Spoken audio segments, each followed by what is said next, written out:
जय मसीह की हालेलुया। मैं डॉक्टर मालती महंत एबीसी हिंगना चर्च में सेवाकाई कर रही हूँ। आप सबसे विनती है कि जो भी इस वीडियो को देखते हैं हमसे शेयर करिए कि आप कहाँ से वीडियो देख रहे हैं। और आपकी कोई भी तकलीफ हो, चाहे शारीरिक हो, चाहे मानसिक हो, चाहे आत्मिक हो, चाहे स्पिरिचुअली हो, चाहे फाइनेंशियल हो, चाहे जॉब की तकलीफ हो, चाहे पति पत्नी में तकलीफ हो, या घर में कोई कला हो, तो कोई भी बात हमसे शेयर करिए।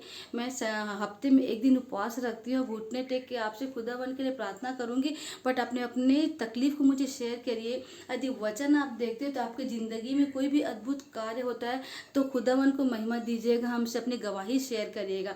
और तारीफ करती खुदावन की। खुदावन एक सुनहरा अवसर देता है कि मैं खुदावन की बातें आप लोगों से शेयर कर सकूं।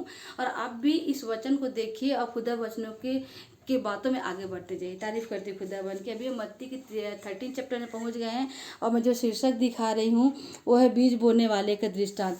मैं भी अपने बाइबल में पढ़ती, अपने आप अपने बाइबल में पढ़ेगा और खुदावन हमें सिखाएगा। जैसे 13 का पहला वचन ऐसा बोलता है कि उसी दिन यीशु घर से निकलकर झील के किनारे जा बैठा। मतलब उस दिन की बात हो रही है कि यीशु मसीह अपने घर से निकले और झील के किनारे जाकर बैठ गए। आगे बोलता है दो पे, और उसके पास ऐसी बड़ी भीड़ इकट्ठी हुई। मतलब जब यीशु मसीह बैठ गए तो कैसे यीशु मसीह हमें जीवित कलाम सिखाते थे और यीशु मसीह अपने स्वभाव के द्वारा हमें सिखाते थे। तो जैसे यीशु मसीह जहाँ जहाँ जाते थे लोग उनके पास आके बैठते थे, उनके वचनों को सुनना चाहते थे, और जैसा यीशु मसीह उनको बनाना चाहते थे वैसा वो बनते थे। आगे बोला है वह नाव पर चढ़ गया और सारी भीड़ किनारे पर खड़ी रही। मतलब यीशु मसीह निकले, नाव पर चढ़ गए और बहुत बड़ी भीड़ यीशु के चारों ओर खड़ी हो गई। आगे बोलते हैं 3 पे, और उसने उनसे दृष्टांतों में बहुत से बातें कही। दृष्टांत मतलब ऐसा होता है कि हमें कई बात ऐसी है जो हम देख के भी नहीं देख पाते, हम सुन के भी नहीं सुन पाते, पर यदि हम खुदावन के पास प्रार्थना में बैठते हैं, वचनों को पढ़ते हैं, तो खुदावन हमारी आंखों को खोलता है, हमारे कानों को खोलता है, हमारे मोटे मन को खोलता है कि खुदावन की हर एक बात को हम समझ पाते हैं। तो इसीलिए यीशु मसीह दृष्टांतों में सिखाते हैं। और उसके बाद आगे बोला एक बीज बोने निकला। मतलब एक मनुष्य बीज बोने के लिए जगह पे निकला, तो उसका दृष्टांत था जो लोगों को यीशु मसीह सिखा रहे हैं। आगे बोलते हैं 4 में, बोते समय कुछ बीज मार्ग के किनारे गिरे और पक्षियों ने आकर उन्हें चुग लिया। मतलब यीशु मसीह बोलते बीज का मतलब होता है वचन। जैसे मान लीजिए हम चर्च में जाते हैं और जब परमेश्वर के दास है, जो मैन ऑफ गॉड है या वुमन ऑफ गॉड है, जो में वचन शेयर करते हैं, तो कई बात ऐसा रहता है कि हमारा मतलब हम वचन सुन तो रहे हैं, पर हमारे जो मतलब चर्च में जाते ही हमारा ध्यान बाकी रहता है कि हाँ मेरे घर में इस चीज़ की कमी है, इस चीज़ की घटी है, मैं घर में जाके क्या खाना बनाऊंगी, मैं कल क्या काम करूँ। मतलब हम यदि चर्च में जाते हैं तो हम अपने आप को खाली करके जाएं कि जो भी वचन हमें चर्च में परमेश्वर का दास सुनाता है, क्योंकि परमेश्वर का दास जो भी वचन बोलता है वो घुटनों में आगे खुदावन से प्रार्थना करता है, और हमारी हर तकलीफ को हमारा परमेश्वर का दास पता रहता है, उसको वो खुदावन से वो हर चीज़ को मालूम करता है। इसलिए हम कभी भी चर्च जाएं तो हम अपने आप को खाली करके जाएं, क्योंकि यदि देखिए मटका खाली है तभी आप उसमें पानी डाल सकते हो, पर यदि मटके को आप उल्टा रख दो तो कितना भी पानी डालो वो पानी वेस्ट हो जाएगा। इसीलिए हमें अपने आप को खाली करके जाना है, और जो परमेश्वर का दास जो भी वचन दे उसे तन मन धन से उस वचन को सुनना है और उस वचन को आके अपने घर में फॉलो करना है, और जैसा वचन चाहता है वैसा हम बनते जाएं।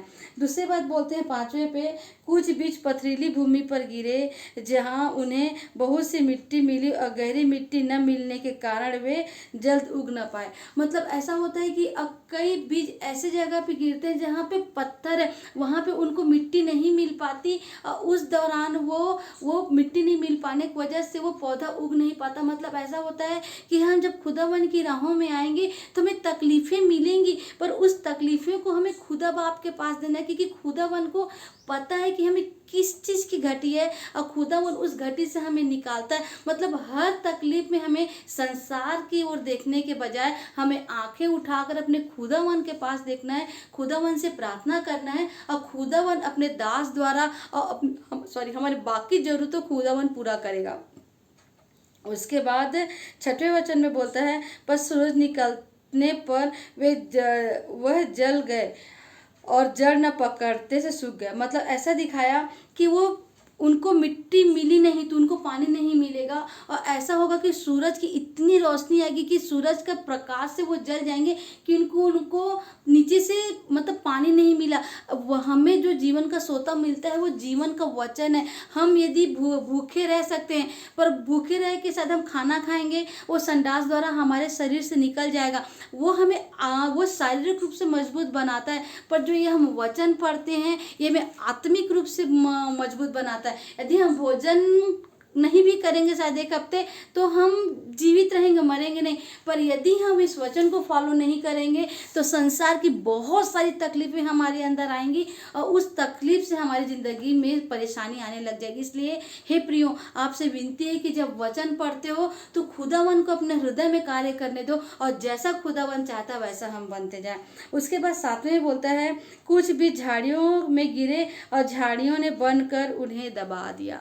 मतलब ऐसा होता है कि यदि हम खुदावन की राहों में आएंगे तो सबसे पहले तकलीफ हमें फाइनेंस की होती है, क्योंकि खुदावन ऐसा बोलते हैं कि खुदावन हमें चुन रहा है, पर हमें तकलीफ में खुदावन देखते हैं कि हम खुदावन के पास किस कदर आते हैं। यदि आज हमारे पास पैसे नहीं है तो हमें संसार को नहीं देखना, हमें खुदावन की ओर दृष्टि करना है। खुदावन को पता है कि हमें किस चीज़ की घटी, किस चीज़ की आवश्यकता, हमें खुद पता नहीं चलेगा, पर खुदावन सुपर नेचुरली हमारे हर प्रॉब्लम को सॉल्व करते जाएगा। मतलब यदि हम संसार की ओर देखेंगे तो संसार में ऑलरेडी इतने तनाव है। प्रियो, आपसे बात हो, जब भी तकलीफ होती है तो खुदावन के दास से बात कीजिए, वचन पढ़िए, खुदावन से प्रार्थना करिए और खुदावन आपको कहीं ना कहीं उपाय बताएगा, कहीं ना कहीं साधन बताएगा, कहीं ना कहीं से आपको हेल्प कर देगा। खुदावन को पता है कि उसके बच्चे को किस चीज़ की घटी है और खुदावन बराबर हमारा उसका निपटारा करता, हमारा सहायता करता, क्योंकि हमारा सहारा सिर्फ खुदावन होना चाहिए। हे प्रियो, आपसे विनती करती हूँ हमारी अपनी दृष्टि खुदावर की ओर रखो, खुदावन की ओर रखो, ना कि इंसान को, क्योंकि खुदावन हमें संभालता है और बराबर अपने मार्गों पे हमें चलाता है। आगे बोलता है 8वें पे, पर कुछ बीज अच्छी भूमि पर गिरे। मतलब कुछ बीज बहुत अच्छी भूमि पे गिरे, उपजाऊ भूमि पे गिरे। आगे बोलते हैं, और फल लाए, कोई 100 गुना, कोई 60 गुना, कोई 30 गुना, जिसके कान हो वह सुन ले। मतलब वही बता रहा है कि कोई भी जैसा बोलता है, मतलब जब हम चर्च में जाते हैं, जब हम वचन सुनते हैं तो हमारा हृदय खुला रहता है उस वचन को सुनने के लिए, और हम उस वचन को सुन के हमारी ज़िंदगी तो ऑलरेडी पापी ही थे, पर तारीफ करती हूँ कि यीशु मसीह आज से 2024 साल पहले हमारे लिए क्रूस सह लिया। तो हे प्रियो, आपसे विनती है कि यदि आप चर्च जाते हो, आज देखिए हम खुदावन, हमें कोई ना कोई खुदावन किसी न किसी के द्वारा हमें अपने चर्च बुलाता है। जब खुदावन का वचन जब हो तो अपने आप को पूरा दीन और नम्र करके उस वचन को सुनने। जब उस वचन से आज मेरी ज़िंदगी बदल गई है तो यीशु मसीह अपना काम मेरे लिए छोड़ गए हैं। प्रियो, आपसे विनती है कि जैसे खुदावन ने आपकी ज़िंदगी को बदले तो वही सुसमाचार हमें बाकी लोगों को सुनाना है कि जैसे खुदावन ने आज मेरी ज़िंदगी में कार्य किया वैसे खुदावन बाकी लोगों की ज़िंदगी में कार्य करे और वो खुदावन के जीवित गवाह हो। तारीफ करती खुदा बाप, ऐसी वचन दीजिए मेरे खुदा राजा, और तारीफ करती खुदा कि हमें समझ दीजिए मेरे खुदा कि हम आपके दृष्टांतों को समझ सके खुदा, और जैसा आप चाहते हैं खुदा वैसा हमें बनाइए। तारीफ करती खुदावन, सारी आदर सारी महिमा आपको मिले, यीशु मसीह के नाम से मांगते हैं, आमीन आमीन आमीन।